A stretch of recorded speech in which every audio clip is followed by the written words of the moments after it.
Okay, Oscar fans, we are days away from the big show. What are you going to predict for the top categories? It looks, according to the predictions at Gold Derby, that it's all about La La Land for Best Picture, Damien Chazelle for Director, Best Actress, Emma Stone, Best Actor, either Denzel or Casey Affleck. Viola's a shoo-in for Supporting Actress, and in the race for Supporting Actor, where we had an upset last year by, remember, Mark Rylance, Mahershala Ali is out front, but Dev Patel threatens. Chris, let's start with you. You're actually predicting Dev to win, right?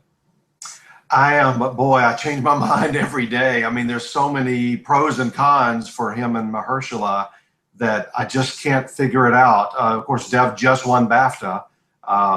What I can't figure out with that is sometimes they just pick a hometown favorite. He's a London native. I mean, is that more the reason why he won or not? So Mahershala won SAG. That's usually a good indicator. But remember, SAG is tons and tons and tons of TV people. Mahershala has been all over television for a decade. So I don't know. So on his end, I don't know how much that impacts his win there. It's not been a clean sweep like we thought it would. I mean, Mahershala lost the Globe and lost BAFTA. So it's once again, that category is very interesting to try to figure out. But Paul, we saw the same thing repeated last year. Mark Rylance is a British stage actor who did not win at SAG or at the Golden Globes. He just won BAFTA. So is this a repeat situation? Why are you going for Dev? Well, I think it's the charm offensive in this case. I mean, Dev Patel is in, he was in Slumdog. I mean, people like us talk about an Oscar IOU. He didn't get nominated for that. But since then, he's worked. He's shown that he can act alongside people like Judi Dench and Maggie Smith in the two exotic Marigold Hotel movies. He's got the credibility of his run on HBO's The Newsroom. So it's kind of his time. And I think that other factor, and I'll talk about it now so I don't keep talking about it, is this big influx of the international members. I mean, this year, they brought in, it increased by almost 10%. And a good number of those people hailed from other countries. Last year, we saw a good number of people from other countries invited. So I think those people, a lot of them might want to see an international star win an Oscar. And this is one category in which to do that. Daniel, make the case for Mahershala Ali. Well, I'm sticking with him because it's sort of the math is better for him. It's not perfect. Of the four acting categories at SAG, supporting actor has the least overlap with the Oscars. I think it's around 60, 65 something percent. Unlike the other acting categories, which are much closer. But it's still a little more reliable than BAFTA in terms of lining up with the Oscars. And then there's this other factor, which is that Moonlight is better liked by the Academy than it was by the BAFTAs. It only had 4 nominations awards, and it has twice as many at the Oscars. So we know there's more support for it there already. And the other factor I think is an important one is age.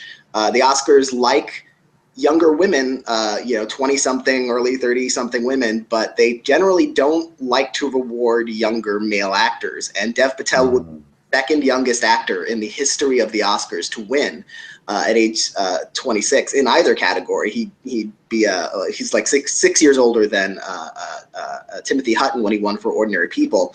So it's sort of, mathematically, it's not impossible. I mean, he's respected. It's not like he's Zac Efron coming in to win an Oscar, but it's I think the math is still slightly better for Mahershala. But Marcus, we're on the ground here in Los Angeles. We get an invitation about 5 times a day to have drinks and a chat session with Dev. He's being pushed by Harvey Weinstein. He has run an extremely effective campaign, Dev has. He's been on both coasts, everywhere, charming the Oscar voters. And this is Harvey's big pony in the race, and he wants in. So he's done a magnificent job twisting the arms and pressing the flesh behind the scenes and getting Dev out there. We have seen where campaigns matter a lot or not at all, like Mark Rylance last year didn't campaign at all and ended up winning. But sometimes the campaigns matter, right? So how do you size this race up, Marcus? Dev Patel is so incredibly likable. If I was an Oscar voter, I would vote for Dev Patel. But I think what Daniel said just hits it on the head. I mean, there's the slap the stud syndrome we always talk about at Gold Derby. Maybe that goes against Dev winning. But Mahershala has just been in everything this year. He's the Alicia Vikander of 2016 heading into 2017. And if La La Land doesn't win Best Picture, which it's going to happen, but if it doesn't win, I think Moonlight is the film that beats it. There is immense love for this Moonlight film. It's going to win screenplay. It could win, other things as well. But I think this Mahershala Ali win is going to be one of the indicators that Moonlight is so beloved by the Academy. I think, yes, I know BAFTA went with Dev Patel, and a lot of people are switching, but I'm not gonna switch. I'm sticking with Ali. Where do you stand on Casey versus Denzel for Best Actor? I've had Denzel for quite a while, and I don't see a reason to switch at this point. I mean, I realize Casey won BAFTA, but Denzel wasn't nominated there. He's never been nominated at BAFTA. So that you can't really factor that into your predictions for the Oscars, because for some reason they just don't like the guy. I don't know what it is. They just don't like him. But I've had Denzel for a while. I had him getting in at the winning the SAG award, and I don't know. I'm curious to see what you guys think. I know the experts at Gold Derby are pretty much evenly split. Last I checked, 14 are going with Denzel, 13 for Casey. That is a horse race. Paul, you usually have our best odds at best accuracy score, predicting among the experts. What say you on Best Actor? Oh, well, yeah, and you're right. I mean, I do fairly well among experts, but really the real people that do well, like Magic 8 Ball, who sort of won last year. She just won the Grammys. I have to keep an eye on her and who she's going to predict. I'm going with Denzel right now. I do think that the SAG award is such a powerful precursor prize when it comes to the acting races. And I think that, again, I go back to the charm offensive. I mean, Denzel's really been working it. And I think people will respect, they're going to give the award to Viola Davis, right? Supporting actress. He directed the film as well as stars in it. And I think that, I don't know, they are kind of a double act. I mean, they both won Tony Awards. He's been given the keys to the August Wilson kingdom. I mean, he's kind of been put in charge of trying to bring those to the screen, this great American playwright. And I think people will respond to that. And I think Casey Affleck loses when it comes to the sort of the personal politicking. I think that he's just not comfortable doing that. And Denzel's been around forever. And you look at the list, I mean, how many Oscar nominations this guy's got? I mean, the Academy loves him. I mean, they've given him 2 Oscars.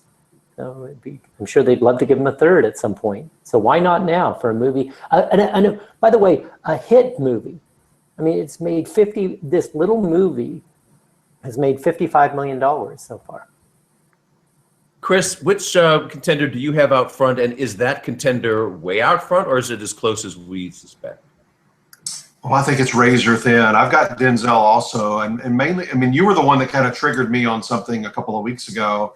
I didn't realize Denzel was actually even campaigning very much until you told me he was. So I asked a handful of people just over the course of just being out, said, oh, he's everywhere. He's accepting this Life Achievement Award from the cinematographers, and he's over here, giving an impassioned speech at the NAACP Awards, and he's practically at everybody's home and every little party and get together and reception. He wants this pretty bad. I think he realizes not only does it help, himself here at 61 or 62, but it also means a lot for the movie, long-term financially. What Paul said about this whole August Wilson making those movies, and I think he knows he's going to make history. He's the first African-American that's going to join this 3-timers club.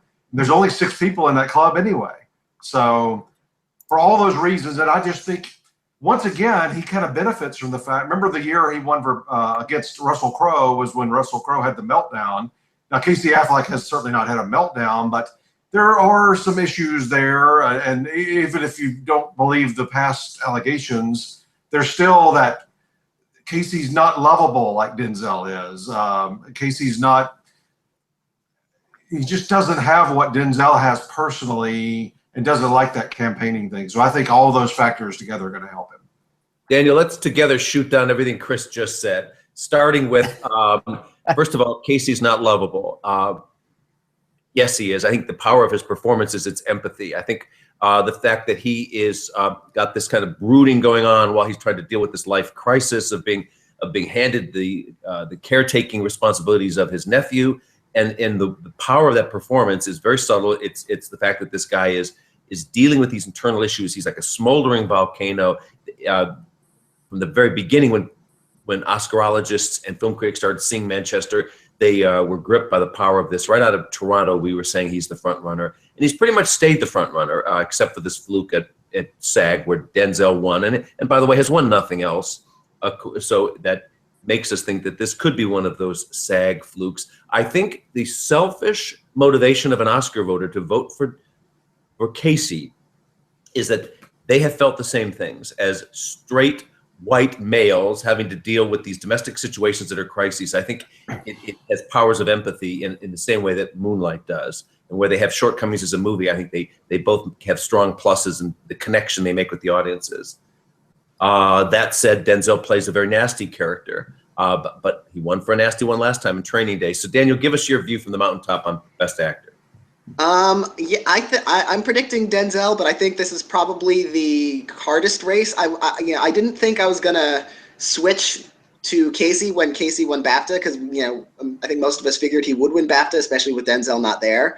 But it still made me doubt myself. Like if Andrew Garfield had won BAFTA, I would have been thrilled just because it would have made my life easier. I think Denzel's snub there concerns me.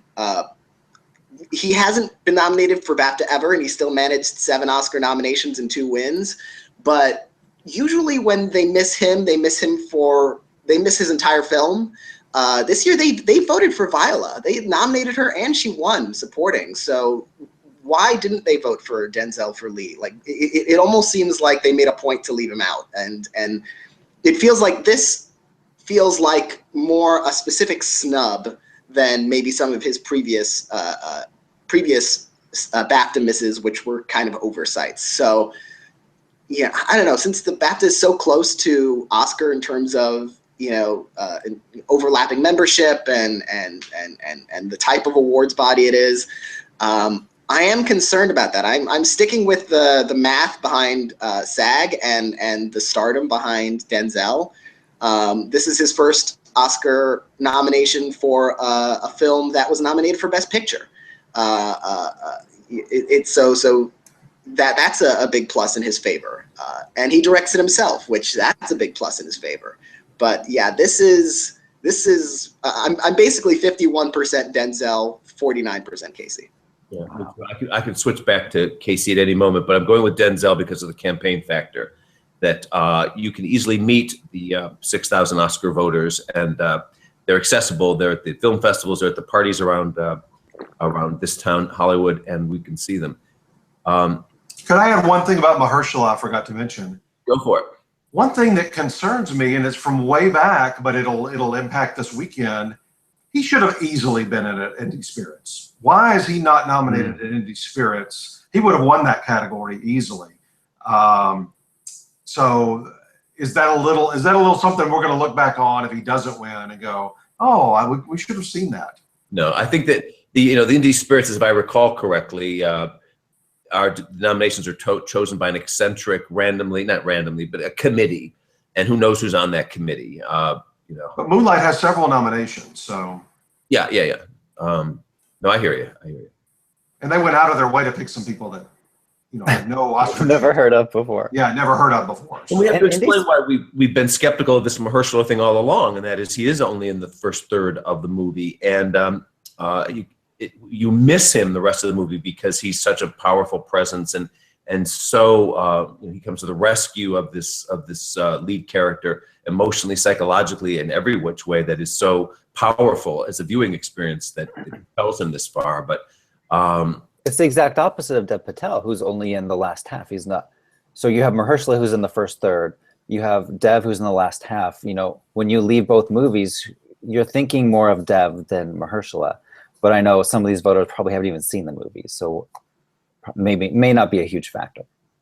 No, that's very true, Marcus. And in the case of Dev, he is Lion. Lion is the lead character's name, and he seems to have arguably a lead role that's campaigning and supporting, and often that results in a win.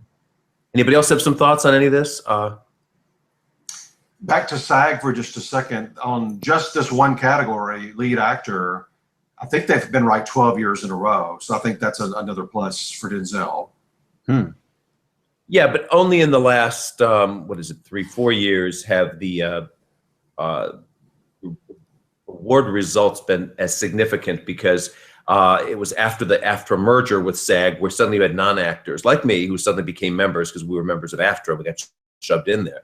I was surprised, actually, when the merger took place and all of a sudden I was a SAG voter. I just kind of assumed that if this was supposed to be a peer group award, and it is, then within SAG, the people who are actual actors, rather than a weatherman in Des Moines, let's say, who has to join SAG as part of his union responsibilities in that local station, TV station, I was surprised that they let us all vote, but of course they do. So that, I don't think we have enough data historically. We don't, but it was just 2 years ago that you were the first to say Eddie Redmayne was going to win actor. And then once he did, I'm talking about at SAG, and once he did, every one of us, you know, along with you, switched over to him for the Oscars. So it's still 12 years in a row, no matter who's voting. That's true. Good point. Can we see any upsets in the other top categories, you guys? Well, yeah, Tom, I mean, you speculated on the weekend about Isabelle Huppert. I think that there's real potential there. I think that, again, just not to repeat myself about the international element, but you know, she really is.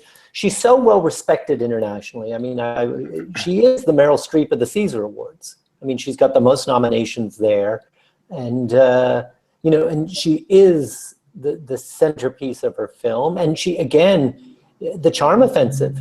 I mean, she's been over here. She's been in New York. She's been in Los Angeles. I mean, and you know, the French women, I don't care what age they are. I mean, they just, you know, men swoon. I mean, you know, and they know how to flirt and how to, you know, she's so charming. You know, the speeches that she gives when she accepts, she certainly passes that phase, you know, the auditions phase of, you know, when you're at the mic accepting your award. I mean, you want to see what she's going to say next. Yeah. I have a question about Isabelle Huppert. Do we think the voters are actually watching this? I mean, I'm just looking on Box Office Mojo, $2 million for a lifetime gross for this movie, Elle, $2 million. You know, La La Land makes that in 5 seconds. Marcus, So they didn't watch 12 Years a Slave and they voted for it for Best Picture. I mean, it's a legitimate question, but I think that, and it's not nominated for Best Picture, but the last time a French-speaking role won in this category, it was an upset. It was Marianne Cotillard over Julie Christie and Away From Her, in a movie that was not nominated for Best Picture. The parallel is there. And in the case of Huppert, there's one thing you can say about the Oscar voters and even the Emmy voters, maybe even more so, and that is there's a snobism there. There has to be an aspirational element to these things and a cool factor. Boy, Isabelle Huppert is about as cool as you can get. If you remember a few years ago, Emmanuel Riva came very close to winning. I think that you could feel it in the town. And if there was just another week or two to the Oscar race, she would have ended up beating Jennifer Lawrence. I think that's actually true. And I think that Isabelle has the same kind of growing support and a cool factor. We know that La La Land's going to get a ton of awards, but Emma Stone is vulnerable. She doesn't have the kind of exaggerated gravitas and brooding that they like in the pretension that they like in these roles. And Chris, you've always got this theory about one apple in a bag of oranges or the other way around, and she's very different, of course, from all the others.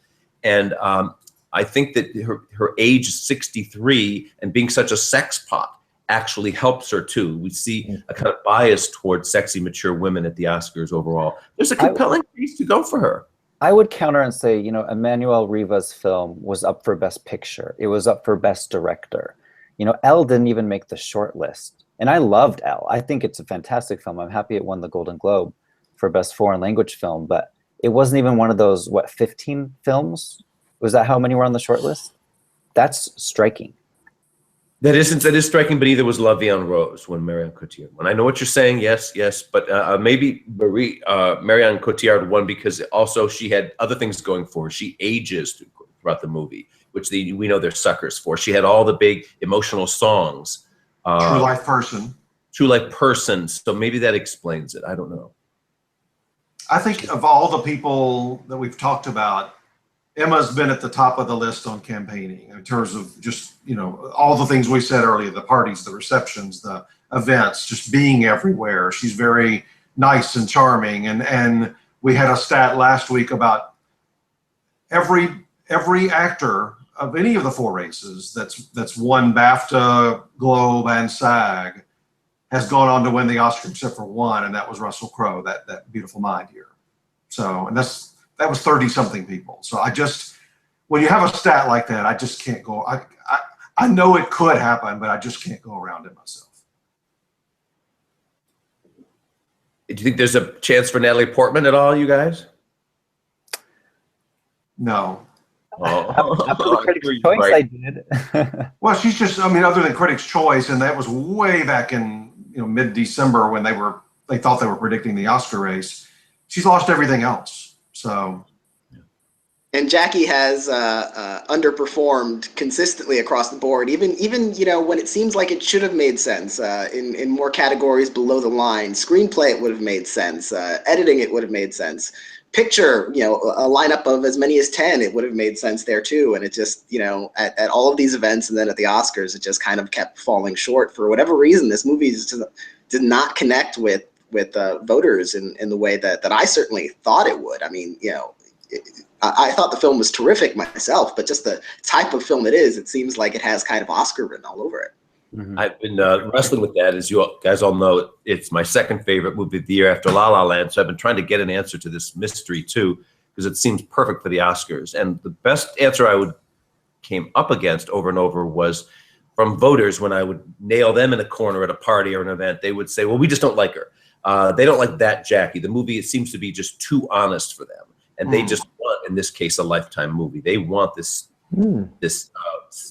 Jackie etched in marble, flawless, and the rest of it. And the fact that we see her getting drunk, popping pills, being vulnerable and honest, all the things that make the movie great are hurting it with the Oscar voters who just want to like her. In terms of other categories, I think at the Writers Guild, Moonlight definitely cemented itself on the adapted side, even though it was competing to beat La La Land and Manchester last night. It's not up against them next weekend. I think that one's, to me now, is pretty easy, even though I was thinking about Hidden Figures. But me too. Manchester and La La Land, I don't know what to do there on original screenplay.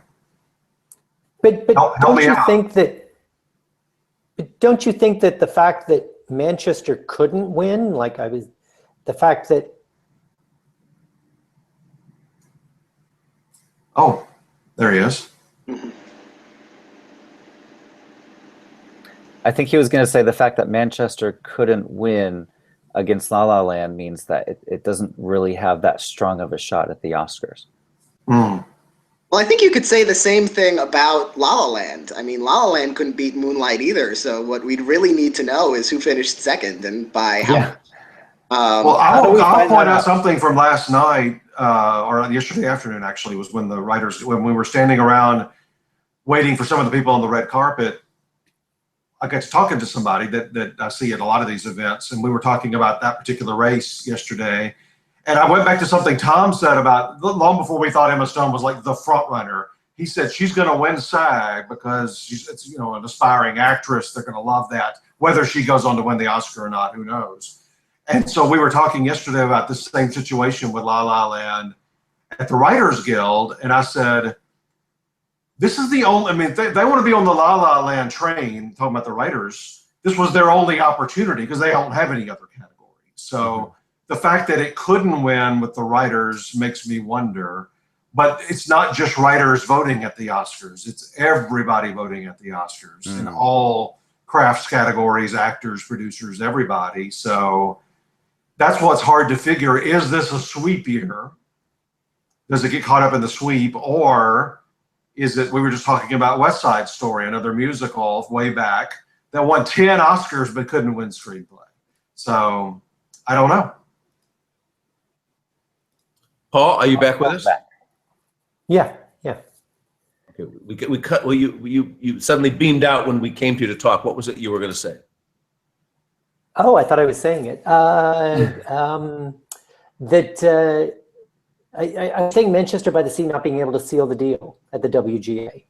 That Kenneth Lonergan, having, being this respected playwright turned filmmaker, done well with his first film, You Can Count on Me. Then the second film he does as a writer-director, Margaret's taken away from him by the studio and embroiled in litigation. The writers could empathize with that, the interfering studio. And the fact that he couldn't win them over, what that tells me is that La La Land has a chance in that race at the Oscars. Moonlight's not there. It's over in Adapted, which I think I could see that La La Land could potentially take that prize, And one of our wonderful contributors, Amanda Spears, just wrote this wonderful article likening La La Land to Gigi, which was the last original movie musical to win. Everything that's won since then has been an adaptation of a Broadway show. Gigi was an adaptation of a Colette short story, whereas La La Land springs from Damien Chazelle's mind. I mean, this is his creation. So I could see Oscar voters wanting to give him that double reward of writer and director. And look at some of the original screenplays that have won in recent years. Birdman, which was a fun movie that won Best Picture. Her, Django Unchained. I mean, these were fun movies. I mean, Manchester by the Sea is very, very dark, very depressing. And when it's between those two, and let's focus on the word original. Which film is more original? It's La La Land. I think it's a tie race. I don't know where I'm going to land eventually. I've got Manchester right now. I go back to last year when we had Spotlight and Big Short. I mean, we all knew that. I mean, if we were going to get other things wrong, fine, but those two were winning screenplay awards. It's felt like to me for a while it would be Manchester and Moonlight, even though I've switched off to La La Land a couple of times. But remember, I mean, people that say, oh, they're going to spread the wealth. Well, sometimes they don't. There's been plenty of movies, big movies, that have gone zero, for the Oscars. So they don't necessarily spread the wealth, and they don't often look at Inarritu winning. We all thought Richard Linklater would win maybe screenplay as a sort of a consolation prize, and Inarritu would win director, but they gave Inarritu 3 that year. So they Chazelle could certainly win 2. Yeah, I'm sticking with Manchester because screenplay is one of the tough ones. It's sort of a Writers Guild kind of knocks that category out. I mean, it doesn't bode well for Manchester that it couldn't win Writers Guild, but La La Land couldn't win it either against Moonlight. So as I was saying earlier, I'd really like to see who finished second and third and by what margins. That might help.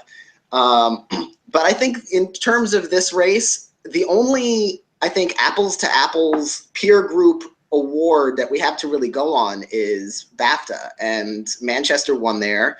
And even though La La Land won Best Picture, it won 5. They love that film, certainly. So and it's not like La La Land has been sweeping everything. I mean, it won the Critics' Choice Award, but it tied with Manchester there. So I'm gonna stick with Manchester for now. They just are not going to give musicals credit for having a script, will they? They just, in their minds, all these voters are just, it's song and dance, so there is no dialogue, there's no script, so therefore it doesn't deserve a script award. When in fact, of course, the script is the backbone, is the emotional roadmap and the plot roadmap of the whole film. And And to disregard that simply because some of the words are sung instead of spoken is ridiculous. But that's how they think in Hollywood, which, of course, is the world capital of ridiculous. Hey, what about, speaking of BAFTA, you guys, Kubo and the Two Strings beat Zootopia. Is there any chance it could happen on February 26th? Who wants to tackle that? Well, Zootopia's lost a couple of Guild Awards lately. I don't think it's 100%, but I think the very next day after BAFTA, there were 4 nominees at BAFTA. 3 were Disney movies, and the other one was Kubo. Did that hurt Zootopia there? Who knows? Here at the Oscars, you just have 2 Disney movies and 3 other studios. So I think it's Zootopia. Some of these, I'm just not going to question myself. There's too many categories, 5 or 6, where I'm just wavering. The ones that seem easy, I'm not gonna give them away. I'm looking at the Gold Derby predictions by our top 24 All-Stars who have done the best, the past 2 or 3 years. 21 of the 24 say Zootopia. Only 2 say Kubo, and it looks like the 24th person has not voted yet. I'm sticking with Zootopia. And I'm not confident. I feel like, if the envelope opens and it's going to be Kubo, I'm going to kick myself for why didn't I realize that? Because it has the visual effects nomination, which is unusual for an animated film. It hasn't happened since Nightmare Before Christmas. And BAFTA has the highest accuracy rate predicting the Oscar for Best Animated Feature. But several other awards groups that have a very good, if not quite 90% accuracy rate predicting the Oscar went with Zootopia, including the Producers Guild and including the Golden Globes. And so, yeah, I'm sticking with Zootopia, but I'm going to kick myself if it's Kubo. Tom, you told me something 5 or 6 years ago, and I always think about it on this race. You said of all the categories, this is probably the one least likely that an older Oscar voter is going to watch any of those animated movies. They're going to ask their grandkids, "Hey, what's your favorite of these 5 movies?" And the grandkids have not seen Kubo. No, but remember a couple of years ago when Big Hero 6 pulled off an upset in this category? What was it, up against a Lego movie or something like that? But Lego didn't make it in. Lego didn't get nominated, but there was the How to Train Your Dragon 2. Was that it? And that was the odds front runner. There was another odds front runner. But whatever it was, Big Hero 6's odds were relatively modest. And it was the best animated film of those 5 nominated. And I was privately rooting for it, but it was kind of sci-fi and a little kind of Astro Boy-ish anime qualities, bizarreness, and a creepiness to it. And when it won, I thought, yes, whoever's voting here did watch these, and that was the best. I often wonder if this little boy against the world quality in movies, when it happens, like Toy Story, the whole franchise is a good example, that when you have that, is that appealing to the Oscar voter who last we heard was 70% male and of course 90% white, and the median age is in the 60s. Does that appeal to them? And if that's the case, then Kubo is that story this year, and of course it's magical and it's beautifully done, and it kind of reminds you of Spirited Away a few years ago that did win this category, but it won after it swept all the critics awards, and there was a real juggernaut behind it that we could all feel. Kubo doesn't have that. But that said, it is very different from all the others. It is magical. It is a wonderful film. It is exotic. It appeals to the snob factor, and it's got the little boy against the world element to it that I think in a gender base appealing to the voters. So I think there's a real chance for an upset here. I'm going with Zootopia, but the stat that Daniel just quoted about BAFTA, but this is the highest accuracy rate, tells us this is within striking distance. It could happen. What happens with the Oscar voters, by the way, and I've been asking a lot lately in the last few weeks, because this is a question we never get answered, which is, do they vote in every category? Do they just check off something in animated feature if they haven't watched? And the answer surprisingly turns out to be that they don't vote in categories that they haven't seen, that they just skip right over it. So a lot of them anyway. I don't know if it's even true of most of them, but I was surprised to hear from voters that they do not necessarily automatically just fill in the blank with anything if they don't know they haven't seen anything in that category. Well, if there's one animated film that voters will have seen, I think it's gonna be Kubo, just because it does have that snob appeal and that artsy factor that would probably resonate more with the adult voters than with their kids. Chris, last year you had some insights on those animated short races and all that stuff about animals and things. Have you looked? Have you? Do you have any? Those are the trickiest. Those four. Those can sink you as a expert, of course. Have you looked through those little shorts? Do you have some advice for people?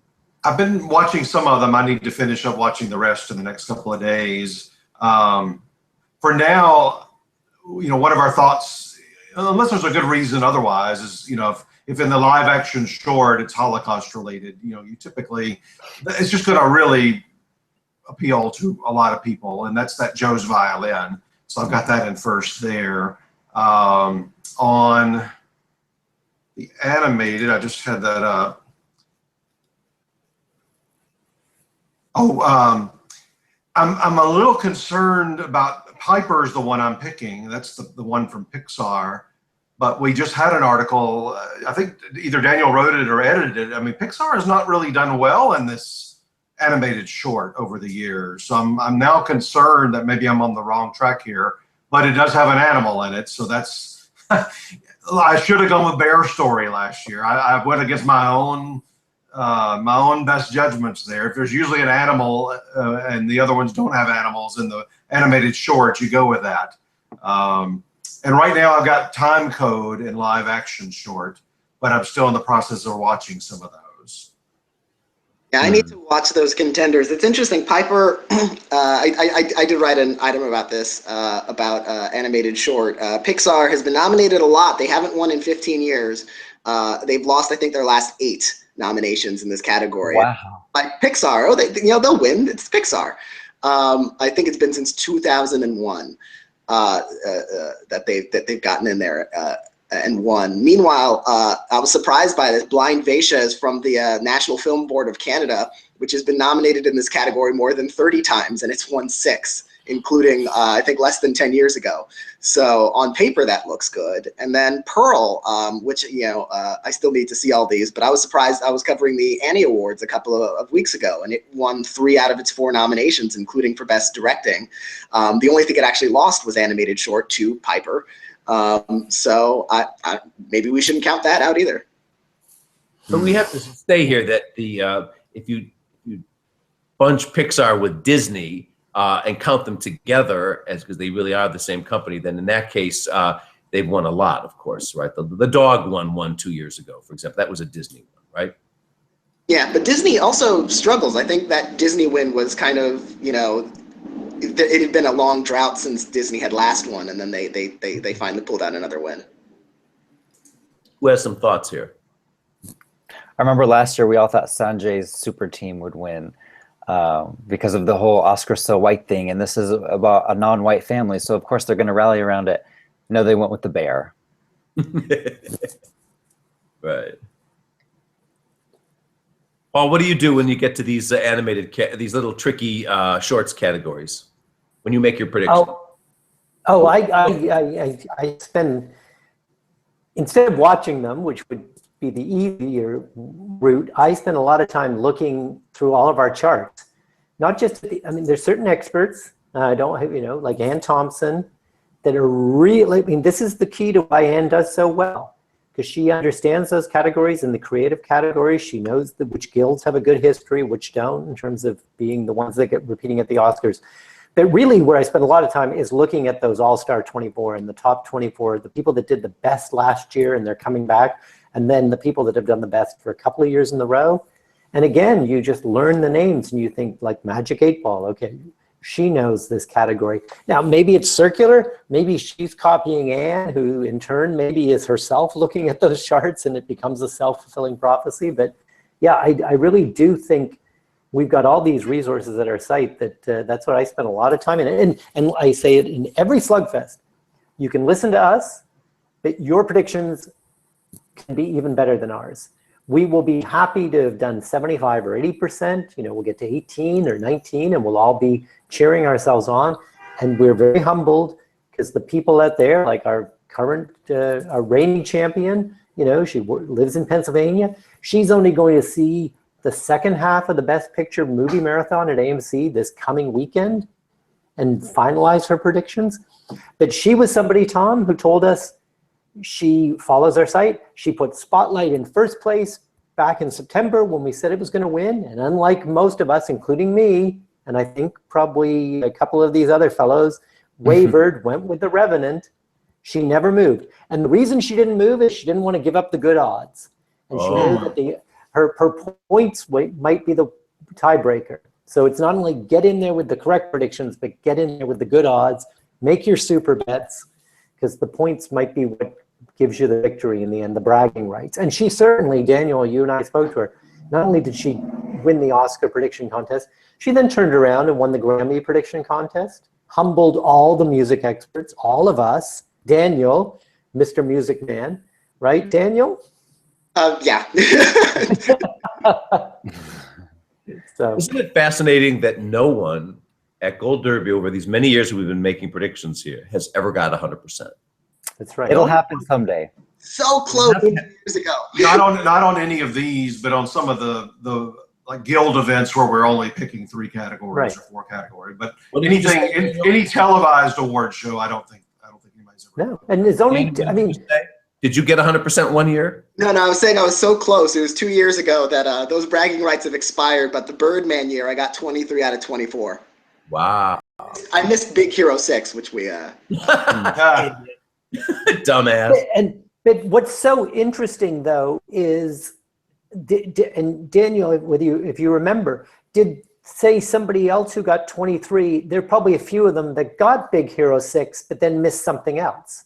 Yeah, I think there was another person who finished at the top there with me, and I think they picked Big Hero 6, but missed original screenplay. I correctly got Birdman for screenplay, but they missed that one, and so... Yeah, it's fun.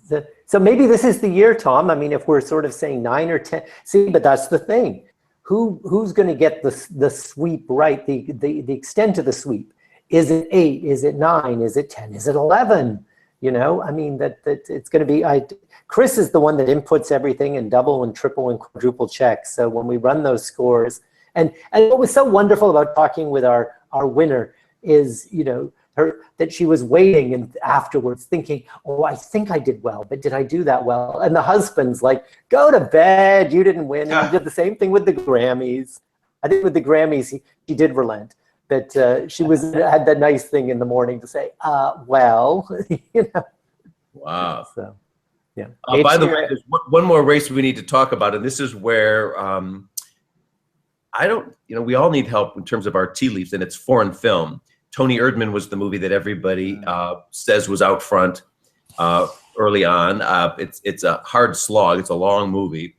And then all of a sudden, everyone said, oh, The Salesman's going to win. This is the Iranian director who won a few years ago for A Separation. And now, because of the Muslim ban, will not be coming to the United States for the Oscars. And that's gotten such enormous play and headlines that we're now predicting it will win. But are they going to watch it? Many people say it's not as good a movie as some of the other nominees there. We have to point out the fact that the voting process just changed recently in this category, where you no longer have to see the films. You just have to claim you've seen them when you submit your ballot. You don't have to go to the actual screening room, sign in at the front desk, as you used to have to do for that and for the documentary features and the animated shorts. So we're kind of at a loss here. But when you talk to Pete Hammond and Ann Thompson and many others who are more in touch with the voters than I am, because I don't like going to so many of these events, they're at every single one. And they say that the movie that the voters like the most is A Man Called Uwe. Mm-hmm.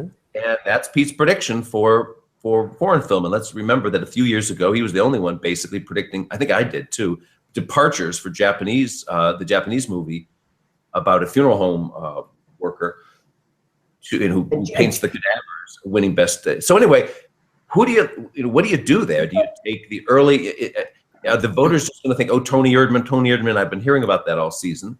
Or all of a sudden, are they going to go the Muslim ban and let's vote for the Iranian? Or is it really a case, subjectively, that when you sit down and watch these movies, that A Man Called Uwe is really the best? Who has a thought?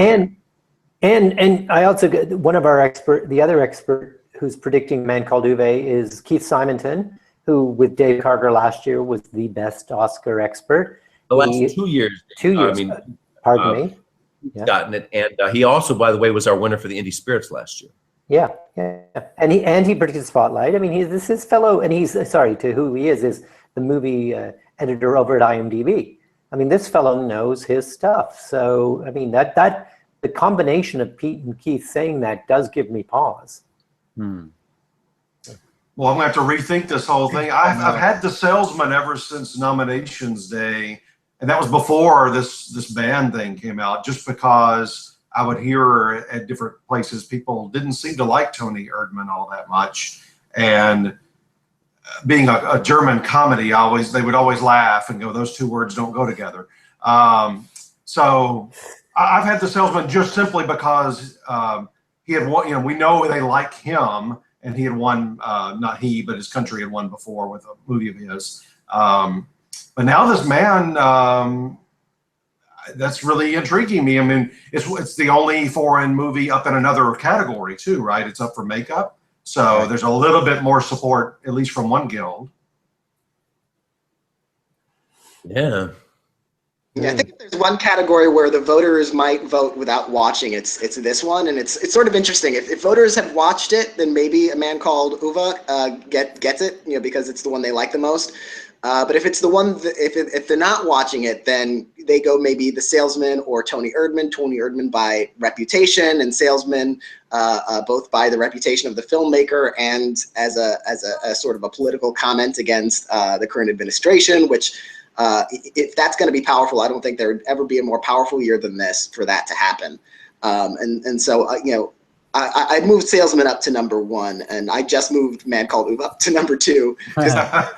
Tony Erdmann is, I thought it was a terrific movie. It was such a, it's a long movie, but I thought of it more like, you know, binging a 6-episode German, like Amazon dramedy. Like, you know, it was like really kind of satisfying to me. But it's weird, and it's going to be polarizing, and there are going to be who hate it as love it. And I wonder if people can now go, oh, you know what? I'm not going to watch it. I'm going to wait for the Jack Nicholson remake, and that's when I'll give him his 4th Oscar. And, where is our Holocaust movie this year? I mean, where is our Son of Saul that everyone just knew last year it would win? Where's Elle? I mean, if Elle was here, we'd all have another easy pick, because we know at the very least they've watched Elle to see Isabel, and it was good. It was really good. I don't know if I'd predict it if it were nominated. It's another weird one. You know. And it's certainly not sentimental, and they often go sentimental in this category. Not just departures, but in a better world, and you know, so yeah. Elle is one that would trip me up. I'm not sure if I would predict that to win if it were in. Well, like I always say, the people out there watching, we need them to make their predictions so we can figure out who's going to win. Yeah. So all of you at home are watching this video at work when you should be working. Hope the boss doesn't catch you. It's President's Day. Oh, that's it. It's President's Day today as we shoot this, but I don't know what day you'll all see it. It's very important that you make your predictions now. You can change them all the way up until the Oscars. An hour or two before the show is when we turn off the center. And look, we have thousands and thousands and thousands of people predicting here. If you win here, these are the real bragging rights. If you can put yourself forward as the Oscar expert. We can't offer a prize because legally you can't do that with the Oscars, but we could offer the bragging rights. And Gold Derby is a chance to talk to us. And a chance to talk to us. Yeah. Better than that. A whole year of bragging rights. Yeah. All right, thanks everybody. Make your predictions, everybody out watching this thing. It's all up to you.